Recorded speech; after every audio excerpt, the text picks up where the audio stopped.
Mirëmbrëma të gjithëve të nderuar teleshikues, sonte në emisionin 45 minuta do të flasim për çështjet e sigurisë dhe të rendit me një nga anëtarët e Komisionit të Sigurisë dhe Rendit Publik është sekretari i këtij komisioni në fakt zoti Pjerin Ndreu. Përshëndetje, mirë se erdhe zoti Ndreu në 45 minuta. Përshëndetje, mirë se gjithë. Është një legjislaturë e re edhe për ju dhe besoj ka nisur me atë që është lajmi, le të themi, në radhët e policisë dhe që është një iniciativë e re për vettingun në radhët e policisë. Tashmë jemi njohur me atë që do të jetë vettingu i bluzave të zeza, pra i gjyqtarëve dhe prokurorëve, po jo i policisë. Çfarë do të thotë vettingi i policisë, zoti Ndreu?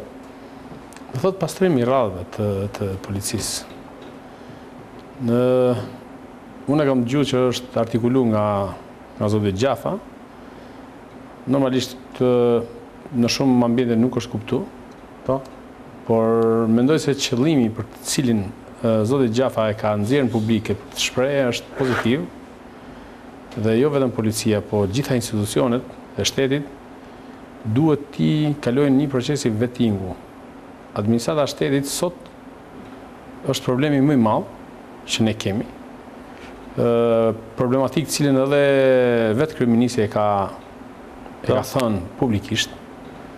Dhe është detyra jonë, si mazhorancë, në gjithë angazhimet që kemi marrë në fushat, dhe për t'ju dhënë shqiptarëve atë që duan, që të ndërtojmë një administratë të pastër, një administratë personale, një administratë e cila është në shërbim të njerëzve.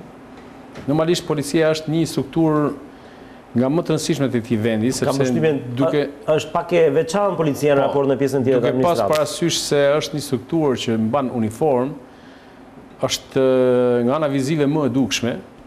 Një gaf, një gabim, një faj, një polici nuk është një lloj si një civili. Dhe impakti që krijon kjo tek publiku është shumë i madh, sepse fundit edhe përveç statusit që ka policia, e cila është një strukturë ekzekutive që merret realisht me shkelcit e ligjit. Me çdo lloj shkelje ligji ajo ndërhyn. Mënyra se si ndërhyn, si e zgjidh dhe sa personalizëm tregon, sa korrektesë tregon, sa dinitet tregon, varet dhe performanca e saj pastaj në sytë e publikut. Çfarë do thotë që ne kemi shumë turbulenca diskutimesh në raport me policinë, megjithse në 4 vjeçin që kaloi policia është rrit shumë në sytë e publikut. Pra perceptimi i njerëzve. Policia rrugore më tepër. E gjithë policia. Ka një qasje tjetër ndaj shërbimeve në rrugë policia. Do të evidentojmë vetëm disa fakte. Policia e shtetit sot është më e pajisur nga ana vizive me veshje, me mjete lëvizse, me logjistikë që ka të bëjë me mjete speciale zbuluese, me godina, me gjitha shumë e shumë. Më e avancuar se sa para 4 vjeç. E dyta, ajo që është e rëndësishme të theksohet është se policia sot ka një performancë qartësisht më të saktë në raport me shtresat, me potencë politike dhe ekonomike, apo me shtresat e mesme dhe të varfra. Nëse deri dje para 4 vjeç ishte dukshëm një polici që nuk prekte fare shtresat me potencë politike dhe ekonomike, sot s'bëhet fjalë. Policia është ndëshkuese për shkeljet e ligjit në gjithë kategoritë e shtresave sociale. Unë vetë, si deputet, kam rënë një herë për disa herë pre në gjobave të policisë. Sa gjoba i keni paguar gjobat? Po, absolutisht me një herë. Kam marrë edhe për semaforën 160.000 lekë dhe e kam pagu. I mbirë është dënu një vit ja ish patenta, histori që nuk ka ndodhur përpara dhe kështu gjithë deputetët. Pra kemi një qasje tjetër të policisë që ka rrit policinë shumë në sytë e publikut. Por kërkesa për të qenë akoma më në standarde të larta është e përhershme.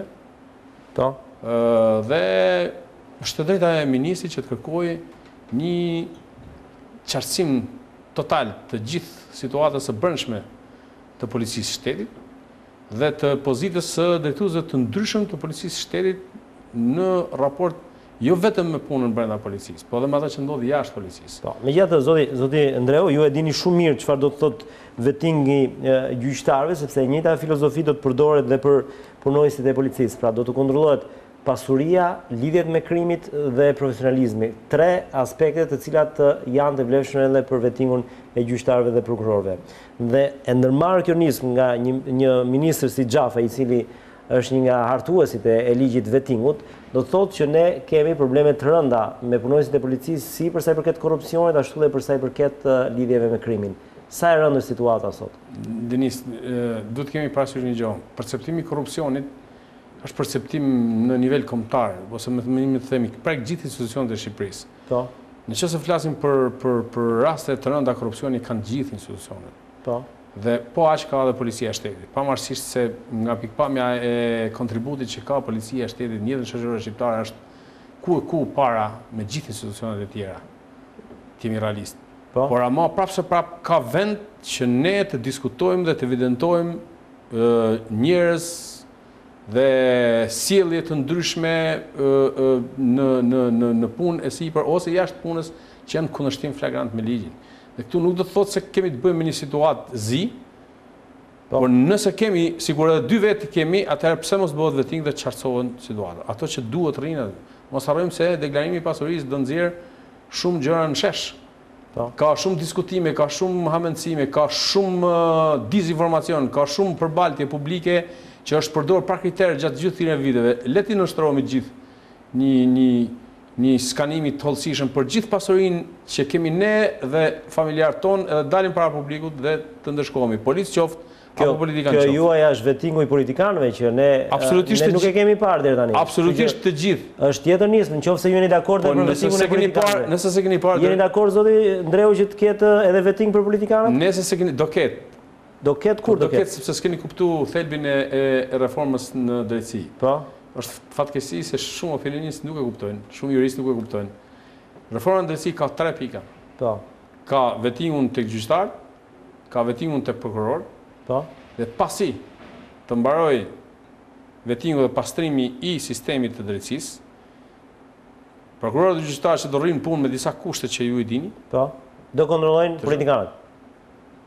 Ligji automatikisht kthehet dhe ka target. Ka nga drejtori drejtorie, zëvendës ministër, deputet, gjithë kryeministrat, presidentet, pra gjithë kjo kategori e këtyre niveleve do të merren në një skanim të hollësishëm të gjithë aktivitetit të tyre jetësor, ku kanë qenë, si e kanë bërë pasurinë, çfarë lidhësh kanë, çfarë lidhësh kanë. Dhe politika do pastrohet një herë e mirë me këtë. Po thoni reforma drejtësie ka brenda dhe vettingun e politikanëve. Po absolutisht po, nuk e dini. Jo, e qartë, por faza e dytë, prandaj duhet shpejtohet për çfarë synohet që shpejtohet të bëhen të ngrihen sa më shpejt institucionet e drejtësisë. Sa më shpejt të bëhet vettingu, sa më shpejt të vihet në vit gjyqësori dhe prokuroria. Sepse është korrigjim, pak a shumë është korrigjim i Rumanisë. Në Rumani u arrestuan 6.000 zyrtar, po 5.900 fituan gjyqin. Pse? Keni pyetur ndonjëherë? Sepse nuk u bë vettingu, nuk u bë pastrimi gjyqësori. Gjyqësori korruptuar, zyrtarët e korruptuar që shkuan në burg kishin lek, u dhanë gjyqësori dhe dolën. Kjo nuk do të ndodhë në Shqipëri, pra është korrigjim mbi gabimet e ligjit rumun dhe kroat. Dhe ky është një ligj, po të paralajmëroj shumë fish më jashpër se sa e mendojnë njerëzit. Prandaj ka pas kaq tension, prandaj ka pas kaq këmbgulje. Po. Kaq këmbgulje. Dhe është një ligj që nuk do të fal asnjë nga niveli i lartë i politikanëve pa e verifikuar imësisht. Kam përshtypjen, qoftë ndodh kështu, kam përshtypjen do shkojmë në zgjedhjet parakohshme me njerëz se ai parlament mund të dalë shumë i llosur. Le të dalë kush dalë, çfarë problemi ka?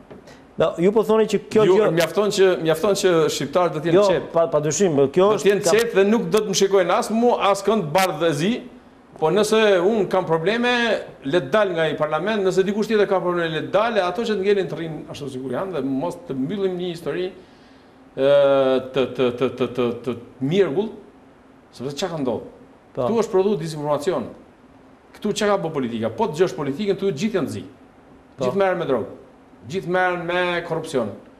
Tu s'ka ngel asnjëri, mjafton ti jesh në politikë dhe ti je komplet i bojatis. Po. Tani kjo është për mua strategji. Me gjithë studime strategji e krimit organizuar. Krimi organizuar i prodhon vetë ato dizinformacione.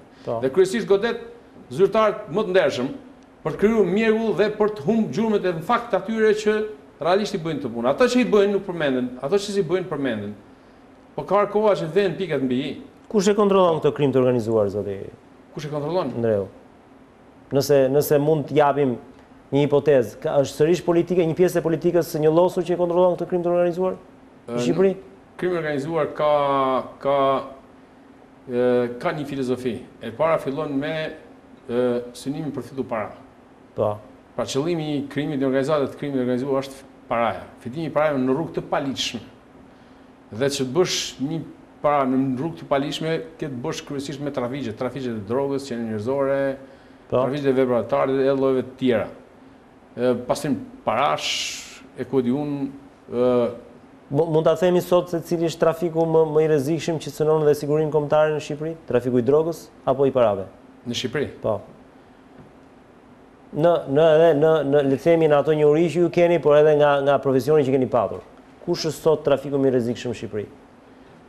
Unë nuk kam se kam vite që jam largu nga aty, nuk kam në një evidencë qartë që të them se sa por droga ngelet problem, një problem që përshkon drejt zgjidhjes, jemi realistë, industria e drogës është problem, dhe për hisë vërtetës nuk është problemi vetëm këtu, por është në gjithë botën. Po i referoni drogave të lehta, apo edhe atyre të rënda? Edhe drogave të lehta edhe të rënda. Po. Pra, në drogat e lehta ne kemi qenë vend origjine, gjë që fenomeni i cili po shkon drejt zhdukjes. Drogat e forta është një problem i madh, nuk është se mbajmë në linjën ballkanike vendin kampion, është absolutisht jo.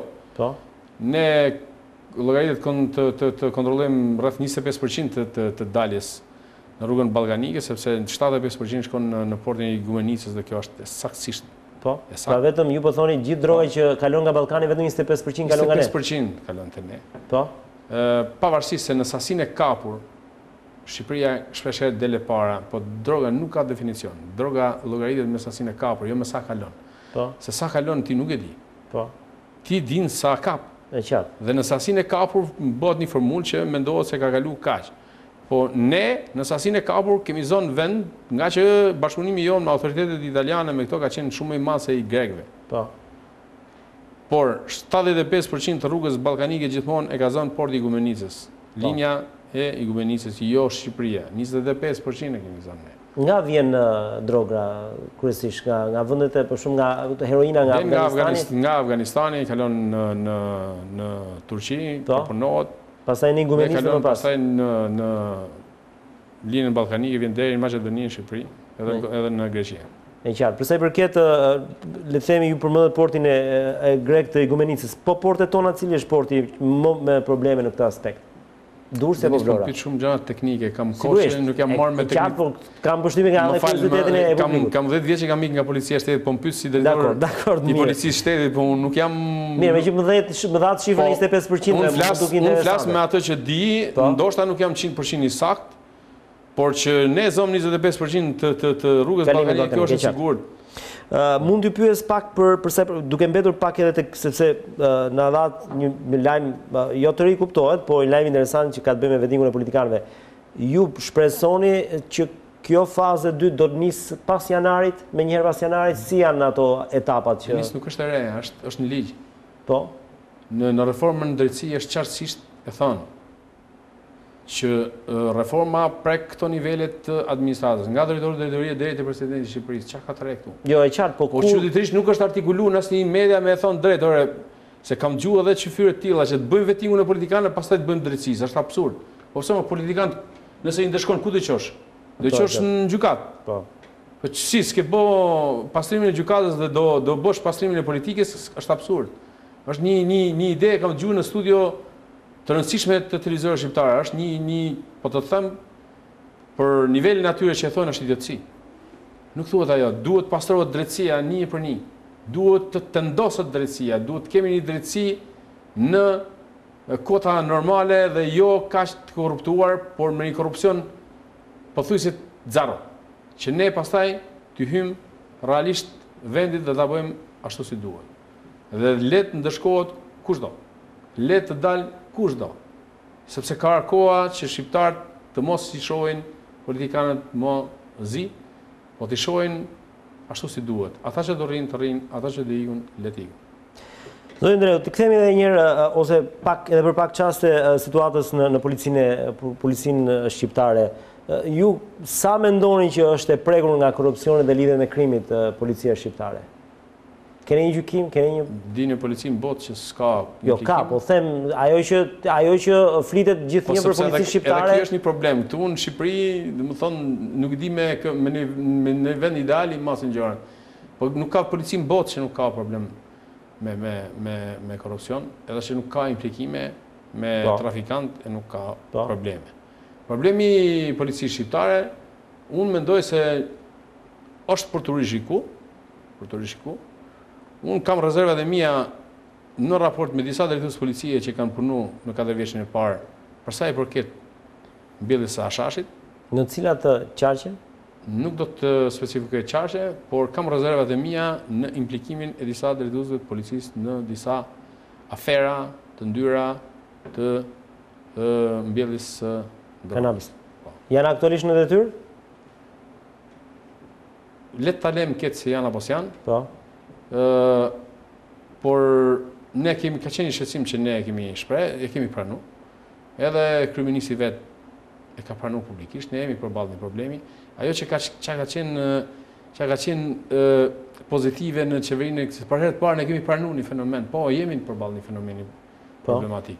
Po, nuk është se e sollëm. Në vitet 2012-2013 kanë qenë skandaloze. Ne morëm një situatë ngarkuar, ndoshta për momentin duke qenë në trysninë e një reformimi total të policisë, edhe për sa i përket atyre që thash unë të pjesës vizive, anës logjistike, po edhe të goditjes kriminalitetit të rrugës. Mos harrojmë se kemi pas mbi 130 vrasje, e kemi marrë, mos harrojmë se kemi pas vjedhje e grabitje me armë pafund nëpër rrugë, mos harrojmë se kemi pas një kriminalitet të rënduar, mos harroni gjë se në 2005 numri i vera penale ka qenë 8500 dhe e ka lënë me 45.000 e ka lënë. Me një rritje skandaloze dhe ne na është dhe shumë sakrificë të vëmë në kontroll të kriminalitetit. Ndoshta policia duke u ngarkuar edhe me disa probleme tjera, me probleme të energjisë elektrike dhe probleme të ndërtimit paleje, ndoshta harxhoi shumë kohë. Ndoshta nuk, sipas mendimit tim, e gjykoj që policia nuk duhet ngarkohet në detyra detyrore. Policia mund të mbështesë institucionet kur i cënohet kryerja e detyrës, me dhunë nga dikush, po jo të jetë iniciatore në raste të tilla, se kemi institucione që paguhen për atë punë. Ndoshta implikimi i policisë në disa detyra të tjera suplementare bëri që policia të ulte vëmendjen edhe prezencën në këtë fenomen. Dhe pasojë e thellë. Plus pastaj që disa drejtues policie me bindje ta them se kanë qenë të implikuar. Në qartë, ju mendoni që ky veting i policisë do t'i fshijë ata politikisht, le të themi nga puna, po absolutisht. Dhe ka një skepticizëm, sepse ne kemi një garanci, kur them ne i referojmë publiku ka një garanci tek vetingu, sepse kemi praninë e ndërkombëtarëve që në një farë mënyrë do ta monitorojnë rreptësisht atë proces. Po vetingun e policisë kush do ta bëjë? Sepse vërtet zoti Xhafa ka ngritur, i ka caktuar zëvendësministrin e brendshëm, po a është garanci se ai komision do ta bëjë këtë veting? Denis, sot kemi vetëm artikulimin e ministrit për këtë problem. Çdo thënie që ka të bëjë me pastrimin e rradhëve të një institucioni është pozitive. Modeli që do ndiqet, si më thonë, ligjet ose projektligjet ose urdhat udhëzimi që do nxirren për ta zbatuar këtë, do të shikohen proces dhe ne do jemi këtu dhe do shikojmë çfarë mendon Xhafa, si e ka ai idenë dhe cili do të jetë kuadri ligjor që do të bëjë të mundur realizimin e kësaj. Pra është një detyrë specifike që rrjedh nga koncepti i reformës në drejtësi, por që duhet implementuar në institucione dhe unë tham jo vetëm polici. Nëse policia arrin një model shumë pozitiv të implementimit të saj, atëherë ky model duhet të futet në gjithë administratën. Administrata duhet të kuptojë një herë për gjithmonë. Po. Se të punosh në administratën e shtetit nuk ke as edhe një shans të kërkosh lek e të kryosh marrëdhënie korruptive me njerëzit, e të sorrollatash njerëzit, e të fysh njerëzit në detyrat e shtetit. Është absolutisht e papranueshme më. Dua t'ju bëj një pyetje që ka të bëj me nëse ju dalloni një ndryshim mes ministrit Xhafaj dhe ministrit Tahiri në luftën ndaj policisë. Jo, unë nuk kam absolutisht drejt të bëj dallime, s'kam atë tagër. Për mu të dy në llojin e vet janë njerëz të përkushtuar. Po. Edhe Tahiri ka dhënë kontribut të çmuar në policinë e shtetit, në reformimin e policisë shtetit, në ndryshimet e mëdha që kanë ardhur dhe duhet t'ia tim për nder gjithë ato punë që ka bërë, por jo gjithçka shkon pozitivisht në polici, sado ne të themi se mund ta bëjmë. Edhe Xhafa ka stilin e vet të drejtuarit, një stil më autoritar, më institucional dhe është jurist. Po. Është edhe drejtues i reformës së drejtësisë, që jep më shumë garanci për Ministrinë e Brendshme, se do jetë në avangard të ndryshimeve dhe të kapjes së ritmeve të kërkuara, jo vetëm nga ne si qeveri, po edhe të pritshmërisë së popullatës. Zoti Ndreu, në fakt fatmirësisht duhet të thënë, kjo ka një situatë paktën disa javore që ka një situatë shumë qetë për sa i përket rendit publik, pothuajse vrasjet nuk dëgjohen ose janë shumë të rralla ose janë më tepër për motive të dobta, nuk kemi vrasje të krimit të organizuar apo vrasje të rënda. Kjo sipas jush ka ardhur se ka një armpushim, le ta themi, mes forcave të shtetit që duhet luftojnë krimin, apo krimi po pret në një farë mënyre? Si e shpjegoni ju këtë qetësi që në fund është shumë pozitive, po a mendoni që me ashpërsimin e masave të shtetit do të ketë edhe një reagim të krimit të organizuar? Denis, problemi i kriminalitetit është problem kompleks. Po. Duhet kuptojmë një gjë. Ndaj ju pyes, ju si e përktheni, si interpretoni këtë qetësi të rendit publik? Duhet kuptojmë një gjë se këtu ka edhe interpretime të habitshme në Shqipëri dhe në fakt e habitshme është jo që i bëjnë të interpretime, po si i lejojmë ne që të zënë rraj në media sidomos dhe të helmojnë njerëzit me na. Po. Krimi ndodh. Nuk ka vend, nuk ka shoqëri as në bashkim primitive, e as deri më sot nuk ka vend sa do mirë i organizuar që tjetë që të mos ketë krim. Po. Dhe nuk ka vend ku në momentet caktuara, në segmentet caktuara kohore, krimi shpërthen. Dhe mundet që të kemi, për shembull, në një muaj mund të ndodhin 5 vrasje, por nëse ndodhin në Shqipëri 5 vrasje, këtu bëhet hata e madhe. Media bën me njëherë nxjerr konkluzion, tu s'ka. Në fakt ka një problem me kriminalitetin. Cila është frekuenca e po marrim vrasjen që krimi i rënd sepse merr jetë. Merr jetën e njeriu. Sa është frekuenca e vrasjeve për numër banor sot? A jemi ne në kufi më minimal të korave? Po jemi. A jemi në ulje të këtij krimi? Po jemi. Frekuenca e këtij krimi a është sa vjen edhe më rrallë? Po jemi. Jemi në trendin e duhur, Po nëse pretendojnë shqiptarët se nesër nuk do ketë një vrasje, a mas një vrasje. Se ka një ulje të cilat janë arsyet, se ka një kompromis mes shtetit dhe krimit, apo ka një luftë më dashur. Gjithmonë krimi ulet si për shkak të nuk ulet se bëjnë kompromis në emitetin mos mu vrasjes, ndodh kjo. Po. Se këtu ke 1001 probleme sociale që njerëzit mund të vriten 25 herë, po nuk është ky problemi.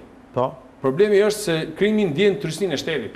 Dhe duke ndjenë tërësinë e shtetit, krimi të kurrët.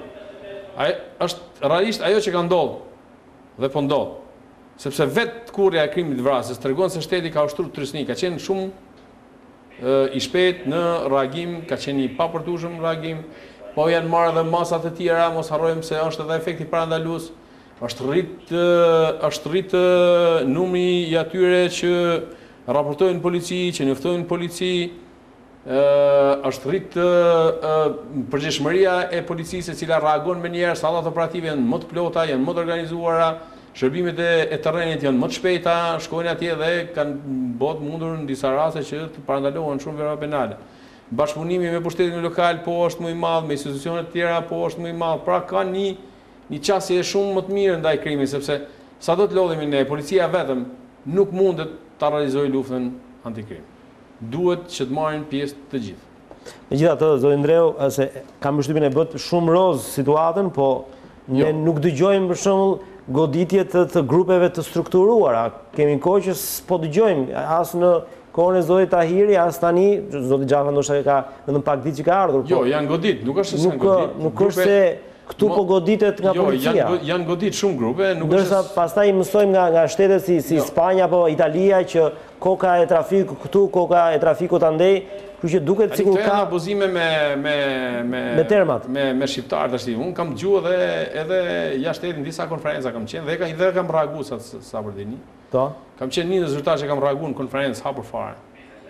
Sepse janë dëgjuar shumë histori çuditshme ku shqiptarët vijnë në rresht me Cosa Nostrën dhe me gjëra është absurde ta mendosh.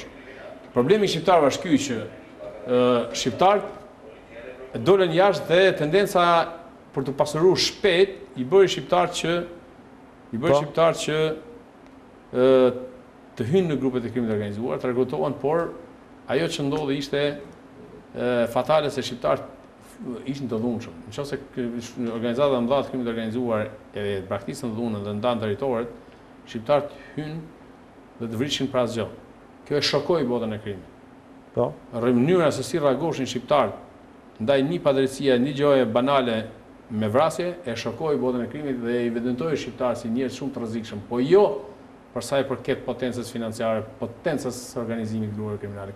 Për shembull, ne kemi sot një problem me grupet në Holand. Është karakteri i dhunshëm i shqiptarëve, që i ka evidentuar shqiptarët si jo potenca financiare dhe skema organizimit. Jo, nuk ka të krahasuar me grupet e mëdha të krimit. Për shembull, me Holandën kemi një problem. As me marokenet, as me grupet, as me japonezët, as sa afrohet askund, as me turket, nuk afrohet mafia shqiptare, ata harrohen. E qartë. Përsa megjithatë kemi një problem me Holandën në lidhje me këto grupe kriminale. Dhe sa bashkëpunojnë realisht? Grupe kriminale kanë gjithë botën, ashtu siç ka holandez, sepse nëse kanë shkuar shqiptarët atje, normalisht ka holandez që merren me ta. Po. Ashtu siç ka italian që merren me shqiptarët, sepse edhe grek që merren me shqiptarët, se shqiptarët nuk e bën vetëm. Dhe nëse ti do bësh një trafik, detyrimisht që do marrësh diku, do qesh diku. Kështu që këto janë abuzive më shumë që janë përpjekje të lobingjeve të caktuara anti-shqiptare që duan domosdoshmërisht ta evidentojnë Shqipërinë si një vend origjine e krimit organizuar. Gjë që është absurde ta mendosh, absurde. Kriminalët aty i kanë. Holanda ka diku 5 milion banor me sa kam dini unë dhe ka territor sa Shqipëria. Ty ka ti kap. Kush po ndalon? Policia shqiptare nuk ka nxjerr as edhe një pengesë kur në bashkëpunime ndërkombëtare. Kur nuk kanë. Pak të ndjenin time të gjithë bashkëpunimet ndërkombëtare të policisë tonë ka qenë perfekt. Dhe nivelin e duhur. Megjithatë, zoti Ndreu, ne si shtet nuk kemi kriju asnjë pengesë për as edhe një, bile kemi lënë më shumë lirshmëri për gjithë institucionet legjizlatuese, prokurori apo gjykatë të një shteti tjetër të veprojnë në Shqipëri. Shumë më tepër se sa për institucionet e tona. Sa herë na ka një urë arresti nga një vend tjetër, sa herë ka qenë vëmendja e plot dhe serioze. Dhe ne kemi qenë dinitoz në gjitha rastet si shtet. Dhe shteti jonë nuk ka prodhuar as edhe një herë negativitet në këtë histori. Dhe nuk kam shtet as edhe një organizatë kriminale jashtë shtetit dhe nuk është evidentuar as edhe një rast i tillë. Është thjesht lojë e lobingjeve të caktuara antishqiptare që domosdoshmërisht financojnë që shqiptarët të evidentohen si grupet më të rrezikshme. Është absurde dhe është e pamoralshme kjo që ndodh ndaj shqiptarëve. Jo, se kjo duket gjithnjë ta gjesh problemin tek të huajt, se të kemi bërë në shekuj, zoti Ndreu. Gjithmonë fajin e gjen tek të huajt. Nuk është të huajt, ne kemi probleme. Të thash edhe një herë, nuk është se nuk kemi. Po nuk mund të jemi ne, nuk është e vërtetë që jemi ne grupet më të rrezikshme të krimit organizuar në Holland, e as në Belgjik, e as në Londër, e as në Bruxelles askund harroje. Po e qartë. Nuk ka mundësia e punë, nuk ndodh. Janë të tjera grupe që janë shumë më potente se sa ne. Po mënyra se si evidentojnë shqiptarët dhe nxjerrin në krye është habiq. Megjithatë, të kthehemi tek problemet tona, zoti Ndreu. Edhe një herë, nuk thash, nuk nuk thash që nuk ekziston fenomeni. Por nuk ekziston ato përmasa që ne jemi primo. Ne duhet ta themi që paktën kemi disa qytete, nuk po them jashtë kontrollit, po me shumë probleme të rënda me krimin. Për shembull, qarku i Elbasanit, qarku i Durrësit, qarku i Firit, qarku le të themi deri diku edhe Vlora kanë probleme të thella me kriminalitetin dhe duke ditur që jemi një shtet kaq i vogël, këtu ose ka një mungesë dëshire për t'i goditur, ose pastaj është çështje si e gjykoni ju? Bëjmë leksion. Jo, s'është leksion kjo se ne kemi dhe rastin e Elbasanit që ta them unë. Po. Kriminaliteti sot në gjithë botën ka një fizionomi, quhet kriminaliteti i zonave urbane. Po. Dhe një ndër problematikat më të mëdha që hasën sot në botë është dizenimi urban. Sepse çfarë do thotë? Tendenca e njerëzve për të ardhur në qytete të mëdha është e pakontrolluar. Urbanizimi i pakontrolluar ka sjell kaos në qytete, po jo vetëm këtu. Modeli më i shëmtuar është në Meksiko. Mos shkojmë aq larg, se ata kanë miliona banorë, ne të gjithë 2.5 jemi. Jemi as jemi. Kështu që nuk është krahasim nga mështimi. Mos harro se në Tiranë jetojnë 1 milion banor bashkë me rrethinat dhe hyjnë e dalin gjatë ditës 200.000 banorë, din statistikat? Dhe janë 1.200.000 banorë që hyjnë dhe potencialet policore për 1.200.000 banorë nuk ekzistojnë në Tiranë. Po kështu në gjitha rrethet ku ka urbanizim të madh, ku ka trafik të madh, ku ka densiteti të madh e popullatës, ku ka shtrezim të madh social, ku ka shumë të pasur, të mesëm, të varfër, shumë të varfër. Ka tensione, ka probleme mes klasave, mes klasave sociale, ka probleme, sepse tendenca për të pasuruar e të varfër shkon drejt krimit, se nuk gjen rrugë të lishme, sepse territori nuk të afron vend e punës. Mbingarkimi i një territori me popullat nuk të afron mundësi jetese për gjithë. Megjithatë, zoti, që ta mbyllim Dhe prandaj kriminaliteti në Tiranë, në Durrës, në Elbasan, në Vlorë, në Fier është më i lartë. Në Shkodër është më i lartë, sepse në gjithë po të shikosh rrethet e tjera janë ku më larg në kriminalitet. Pse? Është fenomeni i krimit në zonat urbane. Sepse edhe mundësia e kontrollit të territorit bie realisht në zonat urbane. Nuk është aq e fortë sa në zonat rurale. Ju mendoni që vettingu në radhë e policisë do të zhbëjë dhe lidhjet e rrezikshme politik dhe krim? Pa fundi atë qëllim ka. Se besoj ajo pjesë e policisë që është inkriminuar mbështetet nga dikush apo jo? Nuk do të absolutizohet asgjë. Janë përpjekje pozitive për të vënë shtetin në normalitet. Po nëse mendoni se do të shkojë në zero, gaboni. Kjo është naivitet atëherë. Po. Okej, ne mendojmë, ne do të prodhojmë hap pas hapi me gjithë kapacitetet tona, gjithçka mundemi për të luftuar korrupsionin, për të pastruar administratën nga njerëzit e pandershëm, njerëzit që nuk e meritojnë, njerëzit që nuk dinë cilën, njerëzit që kanë vënë pasuri të palishme dhe nuk di ku i kanë pasuritë. Dhe po ka një akuzë ama që kjo mund përdoret si gjueti shtrikash. Jo, nuk ka. Nuk ka si përdoret për gjueti. Për çfarë gjueti shtrikash? Për shembull, në radhë e policisë mund të ketë shumë punonjës që kanë qenë deri dje të Lëvizjes Socialiste për Integrim, për shembull. Po, jo, ma s'ka lidhje. S'ka as lidhje. S'ka absolutisht as lidhje. Bile Lëvizja Socialiste për Integrim në policisë s'ka pas ndonjë impakt, po ta them tani. S'ka pas impakt, po thonë? S'ka pas fare. Fare. Ose për të larguar ata drejtues për të jemi realist, ata nuk janë përzierë fare në policinë e shtetit. Ose zoti Ndreu për të larguar ata drejtues që deri dje janë mbështetur nga ish-ministri Tahiri për shkak. Jo, s'ka lidhje fare. Absolutisht. Absolutisht. Okej, mirë. E para punës do i nështrohen drejtues që janë tani, që i ka vendosur gjafë. Tani. Po. Në këtë sepse reformën drejtësi, ne kemi votuar për vete. Ne pikërisht ne deputetët kemi votuar që ne të merremi dhe të skanohemi, të verifikohemi. Ne kemi votuar ligjin pikërisht për vete. Njerëzit nuk kanë pse hamendsojnë dhe shohin antrakot. E dëgjojnë ca opinionistë që se kanë haberin fare se nga bie reforma ndërtësi. S'kan ide fare. Kur të shohim rezultatet do shohim do shikosh rezultatet dhe do shikosh tërmet, po të them. nuk ka absolutisht as edhe një gjë që e pengon reformën në drejtësi. Do shkojë aty ku duhet. Do ndëshkohen gjithë.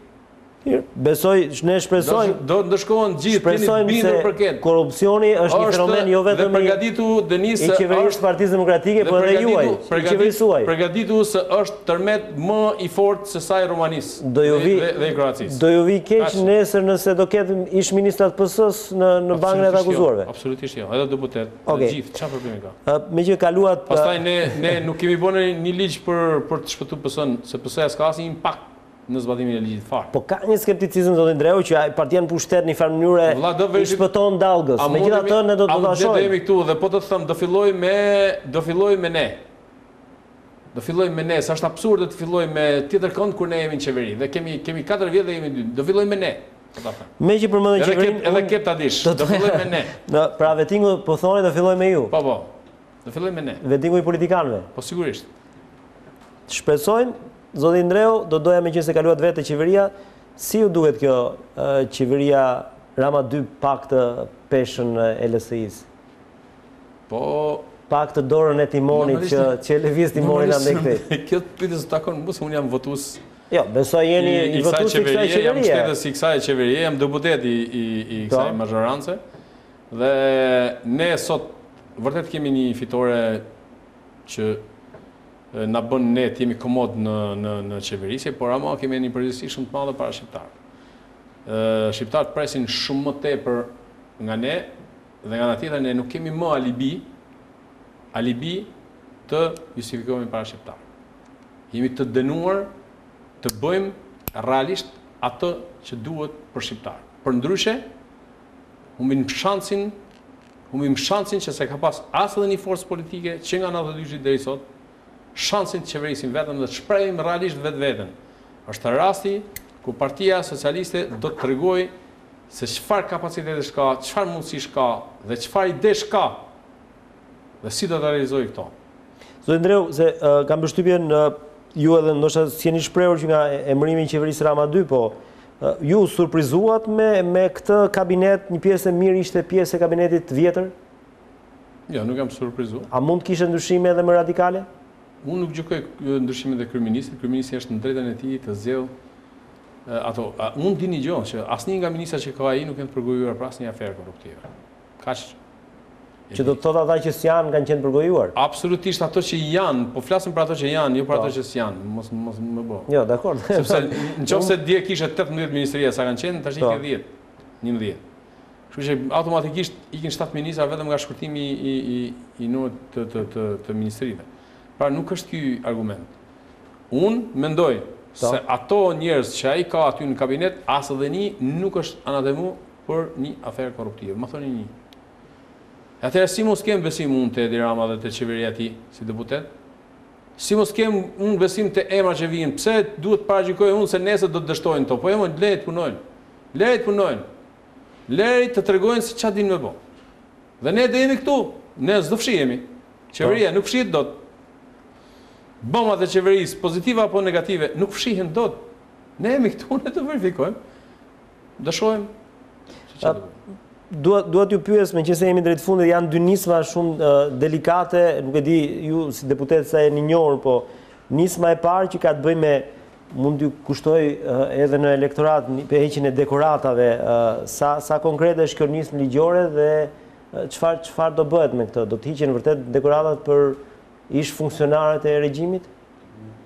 Nuk kam iden fare të atij projekt ligji për momentin dhe nuk di çfarë thënë.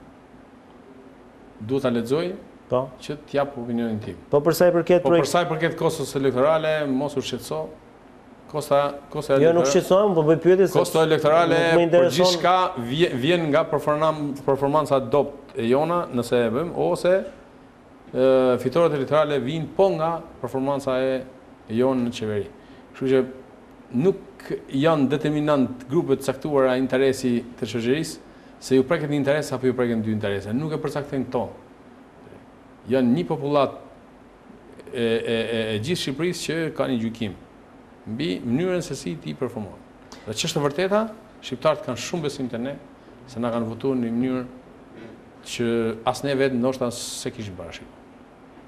As ju nuk mendoni që do merrni 70 mandate apo jo? Që do merrshim 71, do merrshim, po se do merrshim ka shumë, ndoshta Se sa jeni ju, zotim?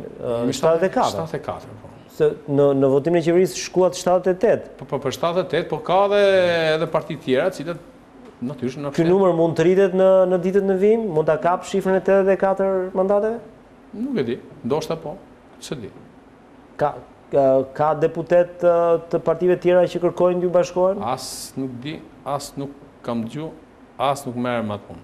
Okej, po për sa i përket nismës së ligjit mbetjeve, është futur në kalendar, sërish është një ligj delikat. Po për këtë ligj jeni të përgatitur çfarë qëndrimi apo në qoftë se do garantohen mekanizmat e duhur të kontrollit. Ju kam përshtypjen e keni votuar një herë apo jo? Po, në qoftë se do garantohen mekanizmat e ndryshme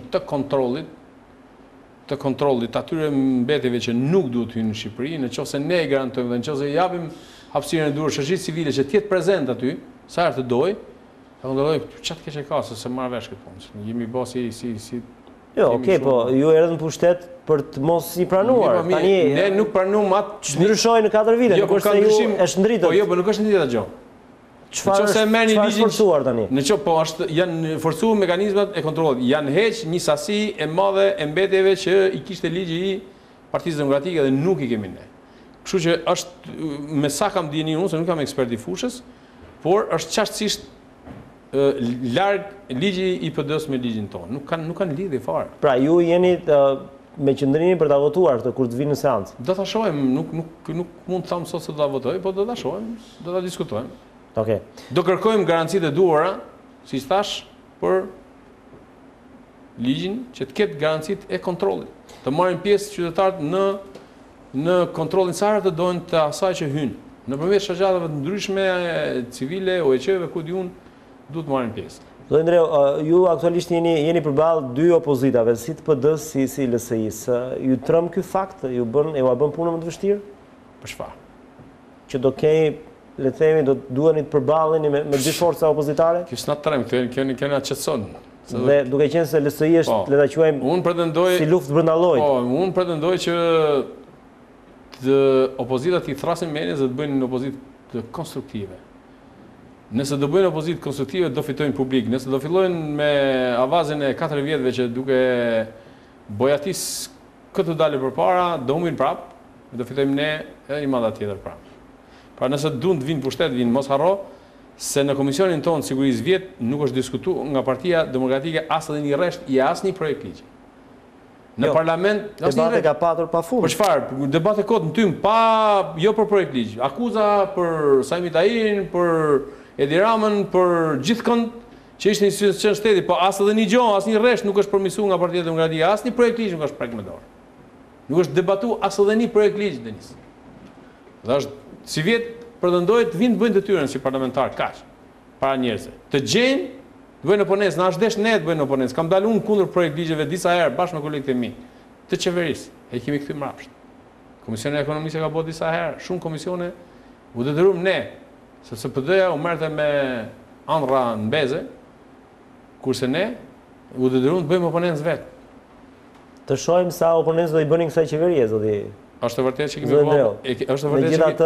Është vërtet që kemi bën, fal. Është më fort se sa ajo ishte. Është vërtet që kemi bën oponencë ne. Keni qenë prezent. Po, ju keni qenë në disa projekt ligje keni ndërtuar. Po, kemi bën shumë deputet, jo vetëm unë. Unë po. Po kemi bën oponencë vet, se Partia Demokratike ka qenë inekzistent, edhe në parlament. Ka dalë Saliu 4 orë aty dhe ka fol ças ka fol. Po ama për projekt ligjin as i rresht. Më gjeni një fjalim ku ai ka marrë një projekt ligj dhe e ka analizuar. Ma thoni një. Asnjë, zero.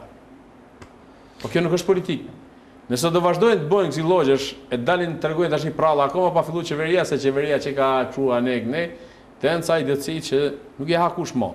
Këto vetëm qojnë ujë në mullirin ton dhe ne bëmi akoma më të besueshëm të shqiptarët, sepse gjithë ato që do thonë do binë poshtë në rrugës. Shpresoj të kemi një opozitë sa më të fortë, sepse një parti që rri shumë vite në pushtet nuk i bën mirë demokracisë apo. Unë mendoj se është koha që Partia Socialiste të rrinë në pushtet, sepse ka shumë për të dhënë për këtë vend. Dhe mbaj mend, kjo qeveri do të tregojë shqiptarëve se është më e mira e gjitha kohërave.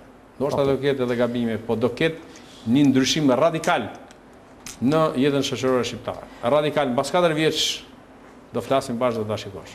Faleminderit zoti Ndreu, besoj t'ju kemi një intervistë më shpejt se sa pas 4 vitesh, po këtu jemi dhe në sidomos kur të nis procesi i vettingut dhe më pëlqeu fjalia juaj që thatë vettingu duhet nis me ju që jeni pushtet fillimisht dhe më pas me opozitën. Faleminderit edhe një herë që kënaqësi së një vit. Faleminderit. Të nderuar teleshikues, kemi ardhur në fund të 45 minutave me deputetin e Partisë Socialiste zotin Pjerin Ndreu. Bashkë natë e mirë dhe mirupafshim.